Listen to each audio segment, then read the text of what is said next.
Ya, halo kawan-kawan semua. Di konten ini aku tuh mau membahas tentang ya kegiatan zaman dulu lah ketika waktu masa-masa sekolah gitu kan. Dulu tuh pas sekolah tuh sering banget di sekolahku itu ada survei-survei tentang kesehatan entah dari rumah sakit atau dari puskesmas. Yang disurvei itu ya macam-macam. Misalkan ada survei tentang seberapa banyak sih siswa yang terkena penyakit A, atau seberapa banyak sih siswa yang sudah kenal pacaran dan lain-lain seperti itu, atau terkenal dengan seks bebas, kenal dengan seks bebas seperti itu. Ya banyak survei-survei seperti itu tuh dulu banyak. Ya bentuknya ya nggak elektronik sih sebenarnya kan itu. Bentuknya hanya tulis tulis kertas saja, tulis kertas seperti itu. Nah, Undang-Undang PDP, kalau kita tarik dalam Undang-Undang PDP yang telah disahkan pada tahun 2022 kemarin, ini memberikan warna baru dalam pengendalian data. Itu kalau kita bicara itu kan data pribadi yang perlu dilindungi, tentang kesehatan, tentang penyakit apa yang diderita. Nah, Undang-Undang PDP memberikan warna di sini, memberikan aturan-aturan bagaimana sih cara kita sebagai seorang tenaga kesehatan itu dalam mensurvei data seperti itu lagi tetap diperbolehkan, tapi diatur. Nah, pengaturan ini terjadi pada pasal 25.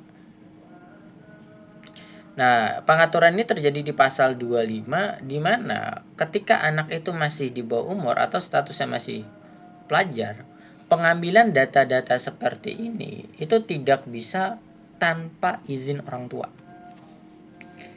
Nah, perlu kita ingat bersama bahwasanya pengertian dari data pribadi itu bisa dalam bentuk elektronik dan bisa dalam bentuk non elektronik. Jadi pengumpulan data walaupun hanya dalam kertas seperti zaman-zaman dulu, itu tetap masih berpengaruh oleh undang-undang ini. Apalagi kalau pengumpulan data itu dalam bentuk elektronik tambahnya. Pengaturan itu akan tambah ketat seperti itu. Nah, pasal 25 ini mewajibkan bagi siapapun yang mengumpulkan data pribadi anak-anak pelajar gitu kan, yang dia belum dewasa, belum memiliki kecakapan di mata hukum, maka pengumpulan data pribadi dia itu harus izin terhadap orang tuanya. Orang tuanya harus mengetahui dan memberikan izin. Caranya bagaimana? Caranya tergantung pengumpulan datanya seperti apa sebenarnya. Kalau kita bicara pengumpulan data dengan kertas, maka kita bisa menggunakan metode zaman dulu. Kita surati orang-orang tua itu, kita berikan surat pernyataan pembolehan. Nanti anak-anak itu bawa surat pulang dan akan ditandatangani orang tua, dan itu surat itu kita simpan sebagai rekam jejak hukum kita. Bahwasanya kita telah diperbolehkan oleh orang tua untuk mengambil data anak-anak ini. Nah, besoknya baru kita survei lah anak-anak itu. Apa bagian-bagian mana yang mau kita survei seperti itu. Tadi kan kurang pas kameranya sih. Aku perbaiki sedikit, mohon maaf. Nah, yang kedua, yang uniknya adalah ketika perkembangan zaman itu semakin maju, maka pengumpulan data itu sebenarnya nggak perlu dengan non elektronik kayak tadi sebenarnya. Tapi banyak sudah pengumpulan data itu menggunakan sistem elektronik. Jadi anak itu dikasih link, dia suruh ngisi dah link itu pakai HP-nya masing-masing. Tetapi hal ini tidak boleh oleh Undang-Undang PDP pasal 25. Kalau kita melakukan hal itu, pengumpulan data pribadi tanpa persetujuan orang tua, kita akan dikenakan sanksi administrasi oleh negara. Nah, atau kita nanti bisa diperkarakan secara hukum. Nah, dua resiko yang ya ribet sebenarnya gitu kan. Karena lebih baiknya akhirnya kita menghindari. Ada banyak cara bagaimana kita itu mendapatkan persetujuan dari orang tua. kalau kita mau mengumpulkan data itu. Yang pertama yang sering dilakukan itu adalah double loop verification. Kita memverifikasi 2 kali gitu.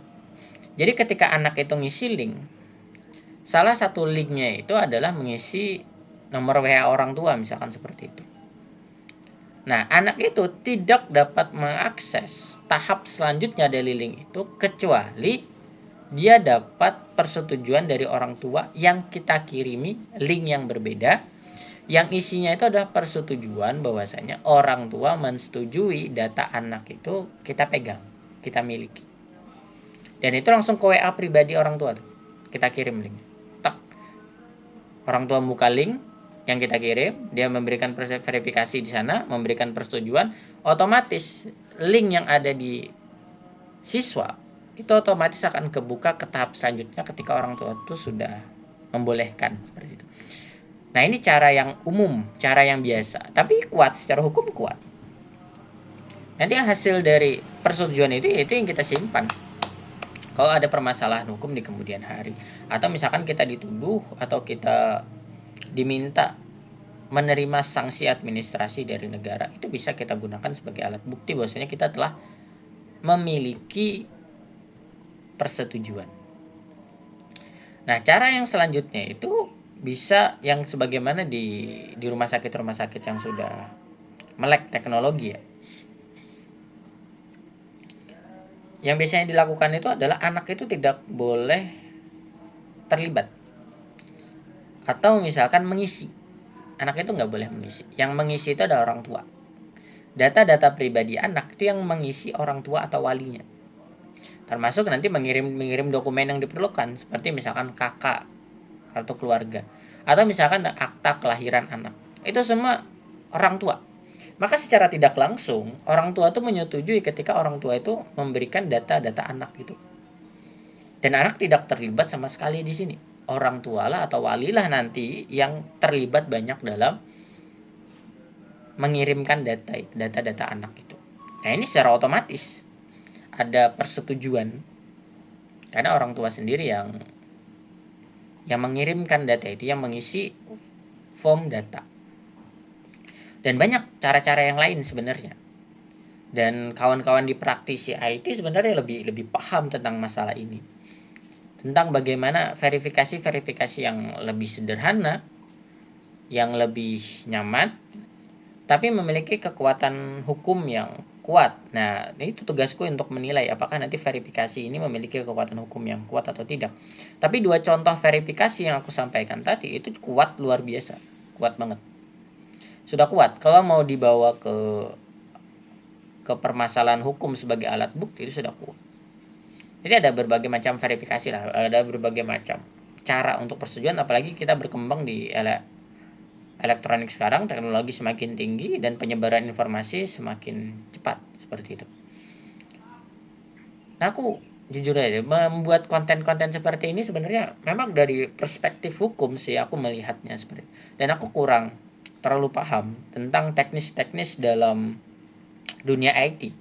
Tapi aku coba dilihat dari segi hukumnya, dan mudah-mudahan ini bisa jadi awal baru bagi kita itu mendiskusikan banyak hal dalam perlindungan data pribadi khususnya. Karena ya perkembangan teknologi itu cepat, sedangkan hukum itu selalu lambat kayak gitu. Nah, ini jadi PR, dan itu sudah jadi PR zaman dulu ya, dari zaman dahulu kala, bahwasanya hukum itu selalu terlambat dari perkembangan zaman. Nah, disinilah kita melihat, apalagi kawan-kawan yang memiliki kepentingan, direktur-direktur rumah sakit, pemilik rumah sakit, pemilik klinik, pemilik apotik, atau misalkan perusahaan-perusahaan yang bergerak dalam pengumpulan data-data pribadi, e-commerce seperti itu, atau misalkan layanan-layanan publik.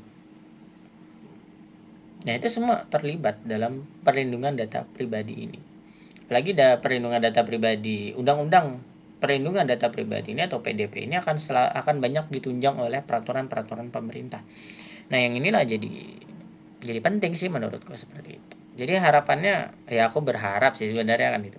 Aku berharap sebenarnya akan ada banyak diskusi tentang hal ini, entah di komentar atau di kesempatan yang lain. Oke, mungkin itu dulu ya Ya mohon maaf ya sih, di beberapa video terakhir itu aku mengharapkan ada diskusi banyak tentang hal ini, karena di satu sisi yang lain aku merasa tertarik dengan dunia ini dan ini penting. Oke, penutupnya kayaknya banyak banget yang seperti itu ya. Oke, udah, terima kasih.